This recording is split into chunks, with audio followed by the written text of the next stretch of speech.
guys, I'm Alicia Davis. And I'm Trio Springer, and this podcast is a whole bunch of real life. Yep, life as a woman and a mom can be hard sometimes. We totally get it. We've learned that discovering our unique talents and remembering our potential gives us the ability to tap into our own power, and it's amazing. Plus, it's always better to journey through life with a sis, right? Right. Sis, you have more power and potential than you realize. We see you and we believe in you. You've got this, sis. Hey, sis. We're recording. Hey. Yay. Oh my word. Can you believe we're here? No. And by here, you're meaning with school starting, right? Right. Yeah. Right. I mean, yes and no. Yes, because we've waited a gosh darn long time for it. And no, because it still went fast. And right. Do you know what's funny? What? Okay, so I have a funny. My kids were on spring break and they never went back to school. Right. So some of them are saying, oh, spring break's finally ended. And then the other funny is that my husband and I were in Europe seeing amazing sights, and we had people staying with our kids. So when I went to get lunch boxes ready for tomorrow for school, there was food that was never unpacked from last year. Oh boy. So I bet that smelled great. Yeah, well, I washed those lunch boxes and I'm hoping for the best. Good bleach in there. Oh my gosh. Is that crazy? Out of sight, out of mind. That's the way that it works. But okay, and we've had this extended spring break. We're recording this in the beginning of August. And in 2020, with coronavirus being what it is, we had no idea if school was going to start again or when. And so we're all just kind of waiting to see what happens. Yeah. Trying to predict, trying to, I don't know, anticipate if we can, but then also at the same time, just realizing that we have to throw up our hands and go, whatever. I have no idea what it's going to look like. Right. And we're riding the wave. Yeah. Whatever wave you are on, like it could be a mega wave. It could be just a little body surfing wave. Like whatever wave you are on, we're all riding that wave. And we don't know when it's going to crash or if we're going to like sail into the shore and like do an amazing surf. Do you know what that reminds me of? What? When I was in college, I had a professor who said something that I've remembered all of these years. And he said, you just need to be seaweed. And I was like, what? And he goes, no, you just need to be seaweed. Remember, like seaweed just goes with the flow. And I was like, oh, such a dad joke, right? Like, I laughed it off. But there have been so many times between now and then that I have recognized that being seaweed and going with the flow helps me release my expectations and just be okay and try to just adjust and respond rather than react to them or try to anticipate and fix what hasn't happened yet. So right. I think that's a really good way for us to go into starting school right now. Because we're seaweed. We have no idea how long we're going to do online school or face-to-face school, or if this is going to spike again. We don't know. So we can just be seaweed. We don't know. We are going to be seaweed. And the funny thing is that you and my husband had the same instructor. Yep. And so that has been a motto as part of our marriage and as part of our kind of household. And it's just so much better when you're seaweed. Yeah. It's not easy to be seaweed. No, it's not easy to be seaweed. Like with expectations of activities or expectations for others. Like, yeah, you can't control everything. So why not just be seaweed? The only thing you can control is yourself. So your little seaweed arms are going to be swaying in the breeze or in the ocean of school. That's right. So, and also to be seaweed enough that you teach that skill to your kids. And we're all taking this a step at a time, and everybody's step looks a little different. Yep. But just helping our kids be seaweed and be willing to welcome and embrace whatever comes. Yeah. Yep. Exactly. So one thing that I found with not just school, but a lot of different things is that starting is the hardest part. Taking that very first step, that initial, I guess, walk into the unknown. That's good. That is the tricky part. And so for me, my oldest will be graduating this year. My second is just starting high school. My third is just starting middle school. And my fourth is for the first time going to be the only sibling in his school. Like, he won't have any of his other siblings with him. So there are a lot of starts for my family. And it's been hard. So we actually started school today. We're recording this on August 11th. And they just started today. And it was not all peaches and cream, but it wasn't terrible either. So I think that starting is the hardest part. And we're out of practice. Yes, we are. Starting. And I called you Monday because, let's face it, sis, and many of you might be having these feelings too, of overwhelm, of already exhaustion, because we've been with the people in our home for like a long time now. And I was feeling a little bit of anxiety as well. And I'm like, I don't know why. I don't know why I feel this way. But I think it's exactly what you're saying. You just have to start. And once you get going, like, everything will settle into place. But it is anxiety provoking. It is overwhelming. And it is exhausting to get the school year going again. And it's a different school year. It is. It's the craziest school year that our family has ever experienced. I'm sure that all of you guys have experienced too. So just, being flexible enough to start and know it's not going to be perfect. And then also giving yourself grace as you start, giving your children a little bit of grace, and your family, because it's affecting everybody. Even if our spouses are not directly involved in some of the day-to-day things, they may be working, or however it works in your family, the dynamic of it all, it's going to affect the whole family. And so I think being seaweed and giving yourself and everyone around you a little bit of grace just definitely helps the process along. And I also want to say too, don't be afraid to ask your family for help. Like, take whatever time you need during the week, and maybe you have a few more family powwows in the beginning than you've had before, and you call everyone together and say, look, this is what's going really well. This is what I'm having a hard time with. Can we do this together a little more? Or this is what I need. Can you try to do that for me? I will do this for you. And you just start working it out. But don't forget to have the family meetings, and don't try to just shoulder it all yourself, because that's what we do as women. Pull your husband in, see what he can help with. Pull your kids in, see what they can help with.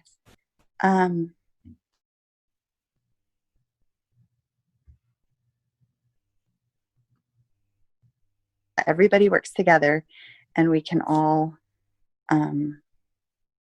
find happiness, Alicia? Well, we can all rise together.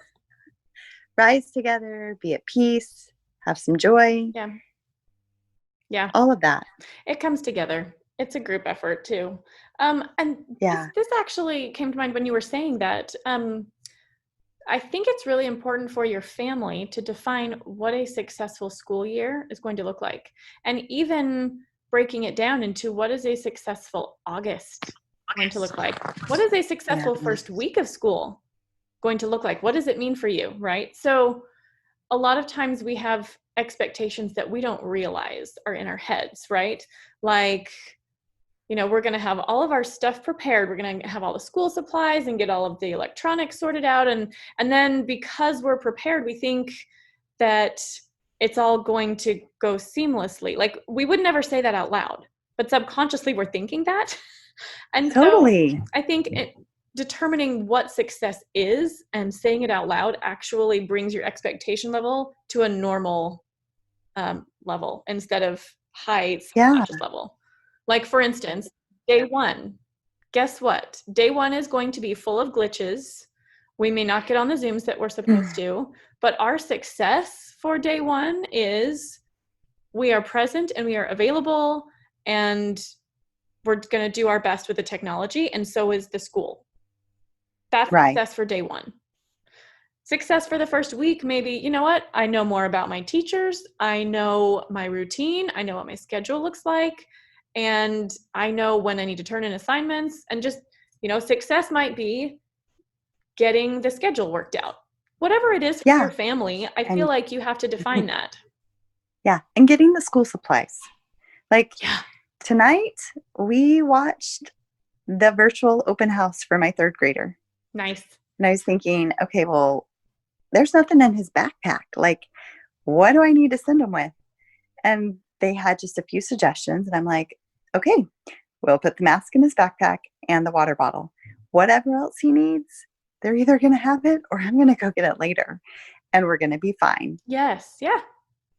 And as you go, if you learn you need more than that, then you adjust. You'd see. Yeah. This is seaweed, people. Do you know what our motto is, Alicia? What? And we're going to share it with you, sis. What? No matter where you go, there's always a target. You guys, this is so true. You have no idea. Every single trip we go on, we find a target because there's always something that we forgot, including colorful dry erase markers. So Target, there's always a way to adjust and get the things that you need later. That's right. There's always a Target, guys. Oh, that is so true. So another factor too that I wanted to bring up in this is the factor of busyness. I think a lot of us in our lives pre-virus were extremely busy, running kids to 10 different things, trying to wear all of the hats at the same time, and keeping our lives so busy that there wasn't a whole lot of time for self-reflection or thought or, time for ourselves, right? So I think it's really important for me to not head directly back into that. We've had these last few months to figure out and determine what kind of life we want to create for our families, what activities we do want to include and which ones we don't. And it's super easy to just go back to school and think, oh yeah, we're going back to normal or trying to get back to normal and get back into all of these other activities, like with the soccer carpools or the swimming or the scouts or this or that. Like there's so much. Like, don't forget to be intentional about what you want to spend your time doing. And I love that you say that because you're really good at that. And I want to just reiterate, create your new normal. Yeah. It's a new normal. It's not the way it was before. It's a new time. It's a new phase. It's a new normal. And I told you the other day, I got the swim schedule and I have 3 kids that swim and they don't always swim at the same place and they don't swim at the same time. Oh no. And I got this swim schedule and I was like, I was paralyzed because for the brain that used to be able to figure it all out in like 30 seconds, it was now taking me a lot of time because I felt paralyzed. Yeah. And the thought came to mind, call your friend that you carpool with and just talk it out. And I was like, okay, I'm just going to call her. And so that's what we want to tell everyone too, is don't do this alone, because it was so helpful for just the talking out phase. She didn't solve my problem. I didn't solve hers, but we were the sounding board. Right. And like we had everything figured out in 3 to 5 minutes. It was perfect. Wow. That's what a sis is for. Yeah, don't be paralyzed. Call your sis. Or start recognizing when you do get paralyzed and then go, oh yeah, it's time to call her. Yeah, or I mean, send Alicia and I an SOS message. Seriously. We'll call you. Yeah, we will, because we hear you. We have been there. We know what that's like. So, And we are here. Like, we're all stepping into this yeah. hand in hand. And okay, so one last thought too. I think it's really important that all of the feelings that we're having about school are completely valid. There isn't this I shouldn't worry, I shouldn't be anxious, it's going to be okay. Like if we try to talk ourselves out of how we're feeling about it, it's just going to make it worse.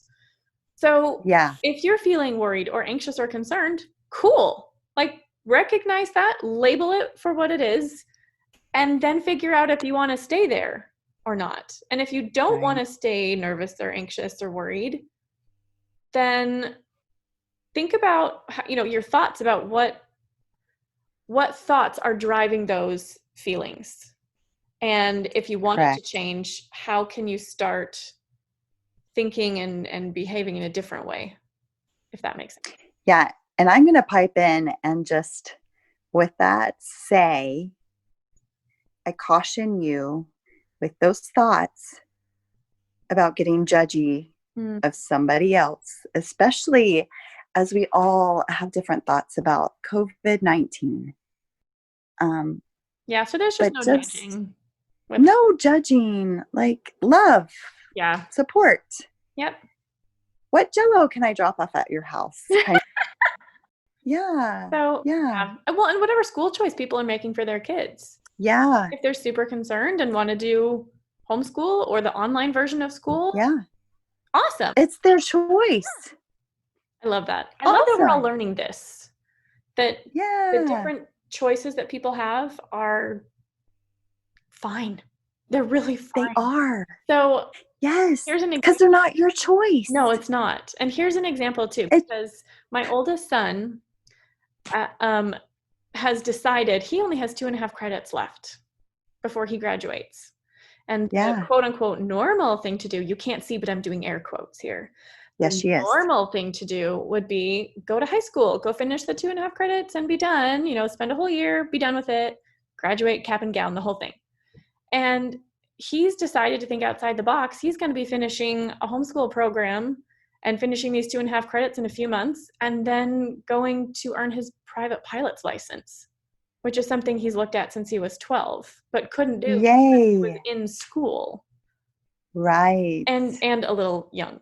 You can't really do it till 16 or 17. But he's thinking outside the box, and it's a new normal. And it's so I'm definitely more totally excited about the new normal because of that. Yeah. Yeah. And I mean, I love being at the spot where I am now because I know, and I know this now, I didn't always know it before, but I know that I am okay, who I am in my beliefs, and that somebody else's choice doesn't change what's in my heart. Right. Exactly. It's okay. I'm okay. They're okay. And I can love them if their choice is different. And I used to be that person that was like, homeschool? What? You guys, like, it's all good. Almost everybody might be homeschooling again this year. There is a huge percentage of people that are close to it, considering it, or all of the above. So yeah. And we were forced to homeschool when none of us totally chose it, right? Like a sort of homeschool. It's true. But I think it's taught us. It's taught us to be more open in the things that we're considering and more accepting of other people's choices without feeling threatened. So right. And that's what we're about, is everyone's welcome. We can support and love and really lift each other higher. Yeah. No matter if we have different views, we will have different views. And that's great. We're supposed to. We're supposed to. We're supposed to. That's what. I know. Totally. I know. It's good. Okay, sis. So you've got this. Whatever your school choices are, we love you. We support you. And you've got this, sis. Yes, go rock that first day of school, first week of school. We are with you. We love you. And you totally got this, sis. Thanks for listening. We'd love to hear your thoughts or suggestions for future episodes. Visit us on Facebook or Instagram and be sure to share some of your own personal wins so we can celebrate along with you.